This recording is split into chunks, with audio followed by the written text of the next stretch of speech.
हस्तिनापुर नरेश शांतनु और रानी सत्यवती के चित्रांगद और विचित्रवीर्य नामक दो पुत्र हुए। शांतनु का स्वर्गवास चित्रांगद और विचित्रवीर्य के बाल्यकाल में ही हो गया था, इसलिए उनका पालन पोषण भीष्म ने किया। भीष्म ने चित्रांगद के बड़े होने पर उन्हें राजगद्दी पर बिठा दिया, लेकिन कुछ ही काल में गंधर्वों से युद्ध करते हुए चित्रांगद मारा गया। इस पर भीष्म ने उनके अनुज विचित्रवीर्य को राज्य सौंप दिया। अब भीष्म को विचित्रवीर्य के विवाह की चिंता हुई।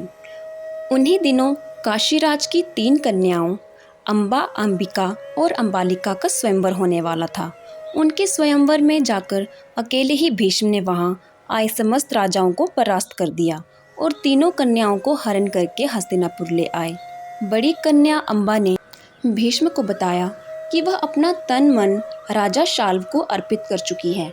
उसकी बात सुनकर भीष्म ने उसे राजा शाल्व के पास भिजवा दिया और अंबिका अंबालिका का विवाह विचित्रवीर्य के साथ करवा दिया।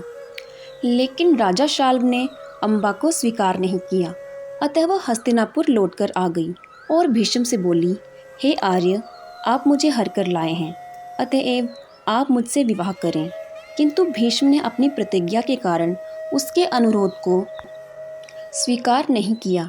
अंबा रुष्ट होकर परशुराम के पास गई और उनसे अपनी व्यथा सुनाकर सहायता मांगी। परशुराम ने अंबा से कहा, हे देवी, आप चिंता न करें, मैं आपका विवाह भीष्म के साथ करवाऊंगा। परशुराम ने भीष्म को बुलावा भेजा, किंतु भीष्म उनके पास नहीं गए। इस पर क्रोधित होकर परशुराम भीष्म के पास पहुँचे और दोनों वीरों में भयानक युद्ध छिड़ गया। दोनों ही अभूतपूर्व योद्धा थे, इसलिए हार जीत का फैसला नहीं हो सका। आखिर देवताओं ने हस्तक्षेप करके इस युद्ध को बंद करवा दिया। अंबा निराश होकर वन में तपस्या करने चली गई। विचित्रवीर्य अपनी दोनों रानियों के साथ भोग विलास में रत हो गए, किंतु दोनों ही रानियों से उनकी कोई संतान नहीं हुई और वे क्षय रोग से पीड़ित होकर मृत्यु को प्राप्त हो गए। अब कुल नाश होने के भय से माता सत्यवती ने एक दिन भीष्म से कहा, पुत्र, इस वंश को नष्ट होने से बचाने के लिए मेरी आज्ञा है कि तुम दोनों रानियों से पुत्र उत्पन्न करो। माता की बात सुनकर भीष्म ने कहा, माता, मैं अपनी प्रतिज्ञा किसी भी स्थिति में भंग नहीं कर सकता। यह सुनकर माता सत्यवती को अत्यंत दुख हुआ। तब उन्हें अपने ज्येष्ठ पुत्र वेदव्यास का स्मरण किया। स्मरण करते ही वेदव्यास वहां उपस्थित हो गए।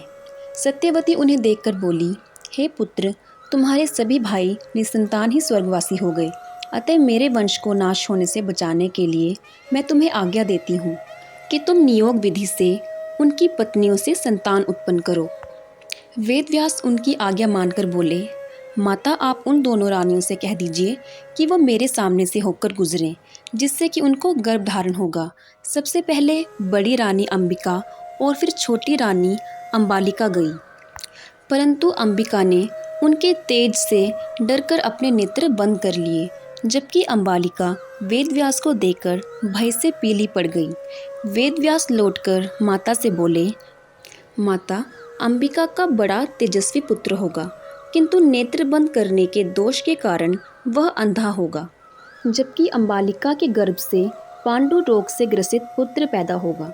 यह जानकर इससे माता सत्यवती ने बड़ी रानी अंबिका को पुनः वेदव्यास के पास जाने का आदेश दिया।